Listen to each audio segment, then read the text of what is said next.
I'm going to go ahead and call the meeting to order. I will note that all board members are present with the exception of Chuck Merrihew, who is excused. I want to welcome our new superintendent, Pam Odom, to JSCB. Not your first time here, but first time as superintendent, so happy to have you. And Council President Hudson, nice to have you joining us as well. Thank you. Okay, so we will start with the October 30th, 2025 minutes, and I'll entertain a motion to accept those minutes. So moved. Any discussion? All in favor? Aye. Opposed? Carried. All right, next up we will turn to our secretary for his report. Morning, Joe. Yes, good morning, Mayor and fellow board members. So just a few items. The milestones coming up, we're still waiting for the Office of State Comptroller and the SED to sign off on the comprehensive plan. So those will be major milestones when they occur. JSCB staff and Turner are progressing with the interviews for the applicants who responded to the architect RFPs. Those interviews are scheduled in the next couple of weeks. So that's on track. Likewise, JSCB staff and Turner will be meeting with our PLA consultant to dive into the feasibility study. As I mentioned at the last meeting, we just want to make sure it's tailored specifically to phase 3, so that it's not just a generic document. Sure. And then finally, for the next meeting, I'll be working on our 2026 board meeting schedule. Our general practice has been to meet on the 4th Thursday of the month, except for holidays like this month that throw that off. So that'll, in general, will be the 4th or in some cases the 3rd Thursday. And we've gone to the 10 o'clock time because the board of, the Landmark Preservation Board is typically in here before us. And then in the spring, the Board of Assessment Review. So right. we have to work around those other entities. And that completes my report. Great, thanks. Do we have a December meeting on the schedule? Okay, good. Very good. Any questions for Joe? Okay, we'll move right along to our program manager report. Morning. I am Scott Perry, here Morning, on Scott. behalf of Turner. Yeah, I think Joe covered a lot of what's in the report, but yeah, the comprehensive plan's been submitted. We've been communicating regularly with SED and expect to hear back from them in the next week or so. And obviously, the state comptroller is still reviewing the report. The RFP was issued for the AEs, and there are multiple interviews lined up, and we expect to have that process wrapped up in December for a first quarter approval. The RFP for CM Services is under review. We're working on it right now. We'll have that published for everyone's review before the end of the year, in anticipation of that process really happening after the first of the new year. And our weekly meetings with SED, as I said, have been ongoing, and we're making some progress there with the various last-minute tasks. And finally, yeah, the PLA study is underway in various forms of discussions, and we expect to have that probably wrapped up in the first quarter as well. And that's really the long and short of it. Yeah. Okay. Any questions for Scott? A quick question. So the schedule is predicated on the plan being approved by the end of December, and hopefully it will be. You'll get the feedback next week. If there are delays in them getting the feedback back to us, I know that we were held up for almost a year based on delays from the state previously. Is there a plan to kind of nudge them along so we can make sure the information that we get what we need to have the approval by the end of December? Yeah, there's two things that we've done in this round, I think differently, and one is we've started the procurement process earlier so that everything will be in place before the actual approval. So we're really just, the approval is, contract is contingent on approval, but the selections will already be made. So that was a I time savings. understand that. And then as far as communication with the office, it's my understanding that there's a couple of avenues that we've taken to keep an open line of communication with the comptroller's office, but as of right now, I haven't heard that there's been any feedback. As far as a plan moving forward, we do have some contingencies in place to try to shorten the design process if it does get delayed. But it's a very tight schedule for the first round of buildings. So we were, at this point, we're very hopeful we can meet the schedule as we've outlined it, without any sort of major delay. But I think Tom Farrar would like to chime in here. Thank you, Tom Scott. can certainly. We're working with the Big Five, and they've asked, we've already met with them and submitted the materials to them. They're going to try to meet with OSC to try to move things along. SED promised us the comments next week, so we should have it before Thanksgiving. SED I'm not concerned about. And then we also met with Assemblyman Magnarelli. He's going to try to help us to work with OSC. So yeah, we're trying to be proactive on that. That's great news. Thank you. That's a great answer. Thanks. And I would just offer, if any of us can be of any assistance in reaching out to the state, please let us know. Any other questions for Scott? Okay, thank you. All right, so next up we have Bonadeo, who's going to give us a report on the audited financial statements for 2025. Good morning, everyone. I'm Keely Hines. I'm a partner with Bonadeo Group out of our Syracuse office. So in front of you, you have a colored presentation followed by draft financial statements and required communication. Just for the record, we're talking about through the end of the fiscal year, June 30th, 2025. Correct. Thanks. So starting on page 2 of the presentation, you'll see page numbers at the top. Those will allow for you to toggle between the presentation and the financial statements if you want to follow along. With regards to our independent auditor's report, we have outlined an unmodified opinion on both opinion units, so your government-wide financial statements as well as your JSCB fund. That's the highest level of assurance that we can provide on a financial statement following the performance of our audit. Management is ultimately responsible for the numbers and the fair presentation of those financial statements in accordance with generally accepted accounting principles. And management is also responsible for the implementation of appropriate internal controls over those financial matters. Our responsibility as your independent auditor is to perform the audit in accordance with the audit standards, perform a risk assessment, identify where our focused testing should be, and then, of course, provide an ultimate opinion on the presentation of the financial statements. Flipping over to page 3 for our annual summary. So this was a pretty quiet year, as you all are probably aware. There was just under $150,000 of construction in progress additions, so expenditures were very low. No transfers from construction in progress as you've been transitioning to that next phase. Annual depreciation expense on those pre-existing depreciable assets was $24.3 million compared to $10.6 million last year. I will call out that in footnote 1K on page 22, we speak to a change in the estimate of useful lives. So previously, the estimated useful lives on the depreciable assets was being calculated on 39 years. That has been changed to 20 years, thus that increase in depreciation expense.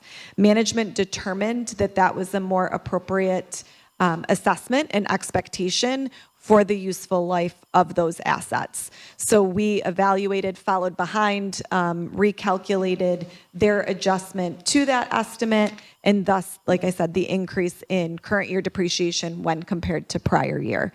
A change in estimate does not require retrospective adjustment, so meaning we don't need to go back and adjust. You simply change that estimate for going forward based upon those new circumstances and new estimates. Can I just ask about that. It's obviously a big difference in years, and glad to hear that we're not looking retrospectively, but just curious if you or anyone else can provide any additional insight in that change.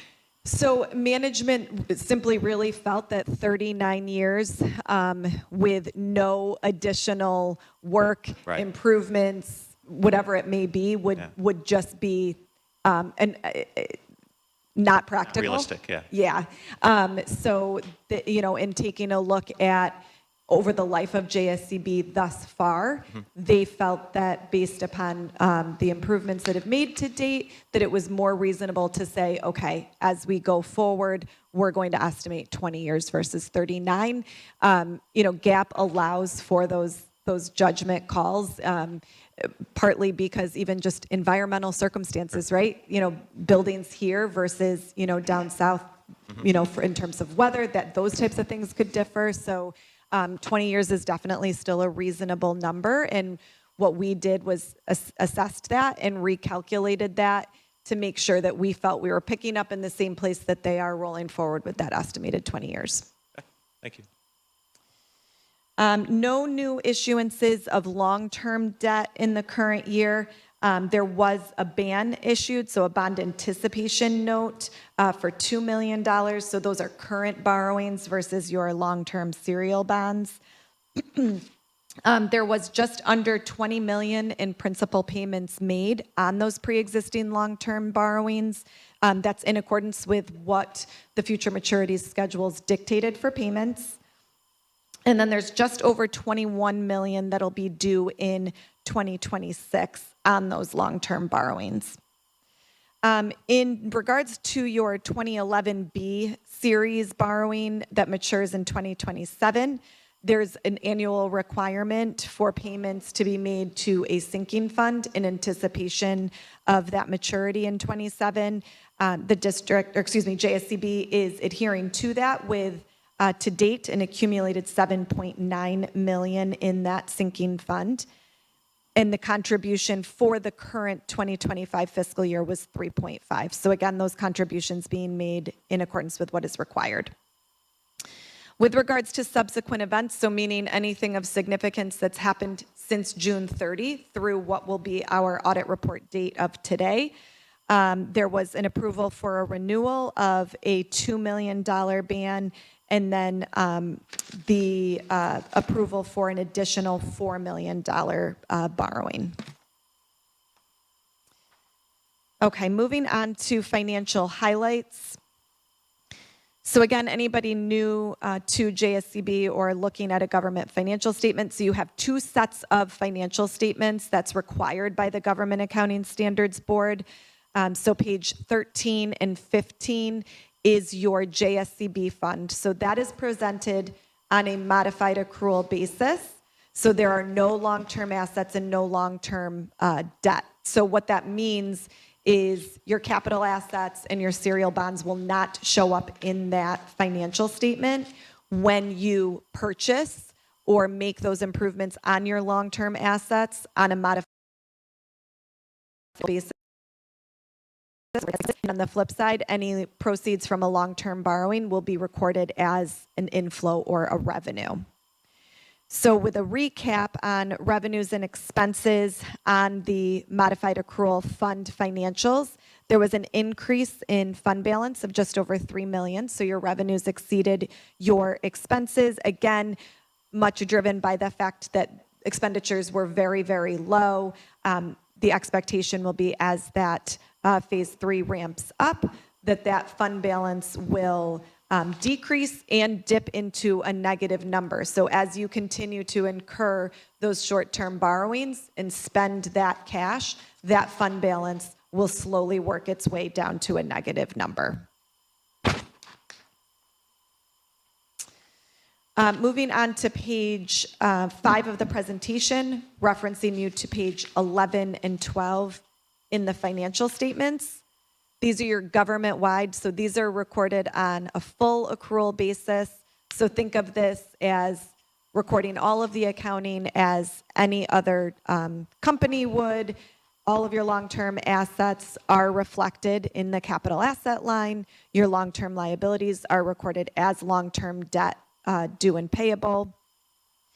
For fiscal year 6/30/2025, you had an increase in net position of just over $2.5 million. Your capital assets did decrease, again, due to depreciation in excess of any of your CIP additions, because if you remember, I said there was only about $150,000 of those CIP additions. And then your long-term liabilities were reduced by those current principal amounts due and payable. Moving on to presentation page 6. So again, in performing our audit in accordance with the standards, we are required to report out the results on our audit performed in accordance with government auditing standards. I'm happy to report that there were no material weaknesses, significant deficiencies, no known material non-compliance, and we did not have a need to present or issue a management letter. So those would be what we call housekeeping items, any sort of observations and recommendations that did not rise to the level of a significant deficiency, but nothing to report there. To wrap up, general required communications that are dictated by the professional standards for us to execute on. So no transactions that JSCB incurred that were lacking authoritative guidance. All transactions were recognized. The financial statement estimates that are significant to the financial statements are the net book value of capital assets. We just talked about that, right? There's some assumptions and estimates that have to go into determining how long you think those capital assets will last, and we evaluate those, and no items of significance to note there. No proposed audit adjustments or unadjusted differences. So what that means is in performing our audit, we did not have to go back to management and say, in order for us to provide an unmodified opinion on the financials, you need to make the following corrections. So that did not happen. So the numbers that you're seeing throughout the year are a reflection of what rolls up into this June 30, 25 financial. No significant difficulties encountered, no disagreements with management. We're not aware of any sort of consultations with other accountants for the means of creative financial reporting. And our discussions with management are in the normal course of our relationship and not a condition of our retention as your independent auditor. Again, you've got that financial statement in the required communication in draft form. And then upon receipt of a signed rep letter from the mayor and Mr. Panchenko, we will release these in final form. Any questions? Questions for Keely? Yes, actually, on page 5 of the audited financial statements, the reference to phase 2, it says phase 2 is nearing completion with construction in progress. So I think that statement needs to be. Yeah, we can get that updated. That's in the MD&A, which is the unaudited section of the financials, which seems peculiar, but yeah, we can get that language updated, no problem. But it was likely missed because it's in the unaudited portion. Oh, sure. So just. Yep. We do have, I didn't know if it was because on that particular building, we do have an outstanding construction claim, so the district may not have technically closed it out, but. There's nothing in CIP for it, so but I can acknowledge that if that's believed to be significant, or we can simply say that that's at completion, everything's been taken out of CIP. Correct. No need to mention the claim. It was in my legal letter to you, but. Yeah. Okay. Thank you. Thank you. So just to be clear going forward, so will this come back to the board or? at any Only in point? final form. So this is your opportunity to accept, and then upon receipt of that signed rep letter from you and Mr. Panchenko, then we can actually issue in final form. I don't see a resolution to accept the audit. Is that a motion that we should make, Well, Joe? we've been doing it through item number 6, although. Okay, got it. That's been how we've done it in the past. Understood. Okay. I would say, I don't know, in previous years, I thought we had received a draft copy ahead of time to distribute to the board, but this year we just received it this morning. Oh, I apologize. I know school district management had a copy last week, so I apologize. We'll work Yeah, so on making sure that this group gets it going forward. Thank you. Yep. Thank you, Joe. If you folks think you need more time, Yeah. you can decide to approve at a later point too, as long as it's ahead of the district's financial statements, because this will have to roll up and so on and so forth. Okay. So entirely up to you. Any other questions for Kelly? Thank you. Thank you. Happy Good job. holidays, Good everyone. report. Okay, all right, so we will move on to our resolutions. We have two, and Joe, you can introduce them. Yes, thank you, Mayor. We have resolution number 13, which would be our monthly authorization to pay outstanding invoices. Okay, we have a motion. Any discussion? All in favor? Aye. Opposed? Carried. Next. Thank you. And we have resolution number 14, which would authorize the chair to sign our audit representation letter, and that's usually been our vehicle to accept the results of the audit as well. Okay. So I feel like I had an opportunity to take a look as we were going through the presentation. I don't have any questions or concerns, but just want to be respectful of the board to see if you all do before we authorize this resolution. We're authorizing it with the knowledge that the paragraph about Yes, that was my takeaway from our discussion, that the final draft will include that amended language. Do we get to look at the final draft, and if we have an issue with that, is there a vote on that, or is Well, I it? think that's a good question. Because we just received it this morning, maybe it would, if the board is more comfortable, we can receive that final draft and vote on it at our December meeting? If Does that present doesn't- any issues for SCSD?